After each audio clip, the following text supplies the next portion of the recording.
नमस्कार दोस्तों इस वीडियो में आपको विजयदशमी के बारे में बताएंगे और इसको मनाने के अन्य विभिन्न क्या कारण हैं इसके बारे में बताएंगे। साथ ही इसमें यह भी बताएंगे कि इस दिन नीलकंठ को क्यों देखा जाता है और समी के पेड़ का जीवन में क्या महत्व है। वास्तव में समी के पेड़ को सोना देने वाला पेड़ क्यों कहा जाता है। तो आइए वीडियो शुरू करते हैं। दशहरा या विजयदशमी या आयुध पूजा हिंदुओं का एक प्रमुख त्यौहार है। आश्विन शुक्ल दशमी को विजयदशमी का त्यौहार बड़ी धूमधाम से मनाया जाता है। यह त्यौहार भारतीय संस्कृति की वीरता का पूजक, शौर्य का उपासक है। व्यक्ति और समाज के रक्त में वीरता प्रकट हो, इसलिए दशहरे का उत्सव रखा गया है। भगवान राम ने इसी दिन रावण का वध किया था। इसे असत्य पर सत्य की विजय के रूप में मनाया जाता है, इसलिए इस दशमी को विजयदशमी के नाम से जाना जाता है। दशहरा वर्ष की 3 अत्यंत शुभ तिथियों में से एक है। अन्य दो हैं चैत्र शुक्ल की एवं कार्तिक शुक्ल की प्रतिपदा। इसी दिन लोग नया कार्य प्रारंभ करते हैं और इस दिन शस्त्र की पूजा भी की जाती है। प्राचीन काल में राजा लोग इस दिन विजय की प्रार्थना कर रण यात्रा के लिए प्रस्थान करते थे। दशहरा का पर्व 10 प्रकार के पापों, काम, क्रोध, लोभ, मोह, मद, मत्सर, अहंकार, आलस्य, हिंसा और चोरी जैसे अवगुणों को छोड़ने की प्रेरणा हमें प्रदान करता है। इस उत्सव का संबंध नवरात्रि से भी है, क्योंकि नवरात्रि के उपरांत ही यह उत्सव होता है और इसमें महिषासुर के विरोध में देवी के साहसपूर्ण कार्यों का भी उल्लेख मिलता है। दशहरा या विजयदशमी नवरात्र के बाद 10वें दिन मनाया जाता है। इस दिन राम ने रावण का वध किया था। रावण भगवान राम की पत्नी देवी सीता का अपहरण कर लंका ले गया था। भगवान राम युद्ध की देवी माँ दुर्गा के भक्त थे। उन्होंने युद्ध के दौरान पहले 9 दिनों तक माँ दुर्गा की पूजा की और 10वें दिन दुष्ट रावण का वध किया। इसलिए विजयदशमी एक बहुत ही महत्वपूर्ण दिन है।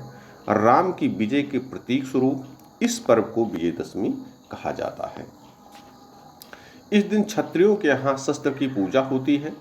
इस दिन रावण, उसके भाई कुंभकर्ण और पुत्र मेघनाद के पुतले जलाए जाते हैं। कलाकार राम, सीता और लक्ष्मण के रूप धारण करते हैं और आग के तीर से इन पुतलों को मारते हैं जो पटाखों से भरे होते हैं।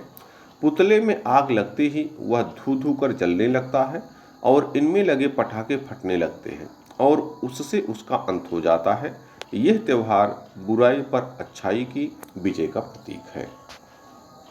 शक्ति की उपासना का पर्व शारदीय नवरात्रि प्रतिपदा से नवमी तक निश्चित 9 तिथि, 9 नक्षत्र, 9 शक्तियों की नवधा भक्ति के साथ सनातन काल से मनाया जा रहा है। इस मौके पर लोग नवरात्रि के 9 दिन जगदम्बा के अलग अलग रूपों की उपासना करके शक्तिशाली बने रहने की कामना करते हैं। भारतीय संस्कृति सदा से ही वीरता व शौर्य की समर्थक रही है। दशहरे का उत्सव भी शक्ति के प्रतीक के रूप में मनाया जाने वाला उत्सव है। असत्य पर सत्य की जीत का उत्सव विजयोत्सव। आइए अब यह जानते हैं इसके विभिन्न कारण। माता ने किया था महिषासुर का वध। इस दिन माता कात्यायनी दुर्गा ने देवताओं के अनुरोध पर महिषासुर का वध किया था। तब इसी दिन विजय उत्सव मनाया गया था। इसी के कारण इसे विजयदशमी कहा जाने लगा। विजया माता का एक नाम है। यह पर्व श्री राम के काल में भी मनाया जाता था और श्री कृष्ण के काल में भी। माता द्वारा महिषासुर का वध करने के बाद से ही असत्य पर सत्य की जीत का पर्व विजयदशमी मनाया जाने लगा। श्री राम ने किया था रावण का वध। वाल्मीकि रामायण के अनुसार भगवान राम ने ऋष्यमुख पर्वत पर आश्विन प्रतिपदा से नवमी तक आदिशक्ति की उपासना की थी। इसके बाद भगवान श्री राम इसी दिन किष्किंधा से लंका के लिए रवाना हुए थे। यह भी कहा जाता है कि रावण वध के कारण दशहरा मनाया जाता है। दशमी को श्री राम ने रावण का वध किया था। श्री राम ने रावण का वध करने से पूर्व नीलकंठ को देखा था। नीलकंठ को शिव जी का रूप माना जाता है, अतः दशहरे के दिन इसे देखना बहुत ही शुभ होता है। रावण का वध करने के बाद से ही यह पर्व बुराई पर अच्छाई की जीत की खुशी में मनाया जाता है। पांडवों की जीत, यह भी कहा जाता है कि इसी दिन पांडवों को वनवास हुआ था और वे वनवास के लिए प्रस्थान कर गए थे। इसी दिन अज्ञातवास समाप्त होते ही पांडवों ने शक्ति पूजन कर शमी के वृक्ष में रखे अपने शस्त्र पुनः हाथों में लिए एवं विराट की गायें चुराने वाली कौरव सेना पर आक्रमण कर विजय प्राप्त की थी। इसी दिन पांडवों ने कौरवों पर भी विजय प्राप्त किया था। सतीदाह, यह भी कहा जाता है कि इसी दिन भगवान शिव की पत्नी देवी सती अपने पिता दक्ष के यज्ञ की अग्नि में समा गई थी। चातुर्मास समाप्त, ये दक्ष के यज्ञ में सती जी क्यों समा गई थी, इसकी भी एक अलग कहानी है, इसका भी वीडियो किसी दिन बनाएंगे। चातुर्मास समाप्त, कुछ लोगों के अनुसार इस दिन से वर्षा ऋतु की समाप्ति के साथ ही चातुर्मास भी समाप्त हो जाता है। हालांकि चातुर्मास देव उठनी एकादशी पर समाप्त होता है। कृषि उत्सव, वैसे देखा जाए तो यह त्योहार प्राचीन काल से चला आ रहा है। आरंभ में यह एक कृषि संबंधी लोकोत्सव था। वर्षा ऋतु में बोई गई धान की पहली फसल जब किसान घर में लाते तब यह उत्सव मनाते थे। इसी दिन से वर्षा ऋतु की समाप्ति के साथ ही चातुर्मास भी समाप्त हो जाता है।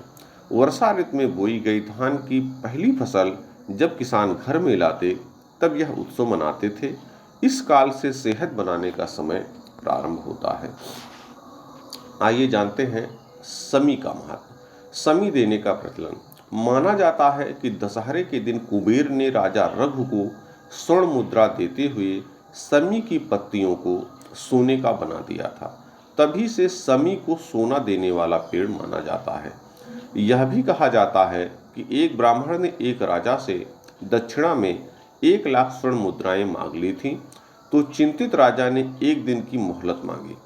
राजा को सपने में भगवान ने दर्शन देकर कहा कि शमी के पत्ते लेकर आओ, मैं उसे स्वर्ण मुद्रा में बदल दूंगा। यह सपना देखते ही राजा की नींद खुल गई। उसने उठकर शमी के पत्ते लाने के लिए अपने सेवकों को साथ लिया और सुबह तक शमी के पत्ते एकत्रित कर लिए। तभी चमत्कार हुआ और सभी शमी के पत्ते स्वर्ण में बदल गए। तभी से इसी दिन शमी की पूजा का प्रचलन भी प्रारंभ हो गया। इस प्रकार से दोस्तों इस वीडियो में आपको दशहरा के बारे में बताए। एक बार बोलिए माता दुर्गा की जय और भगवान श्री राम की जय। बहुत बहुत धन्यवाद।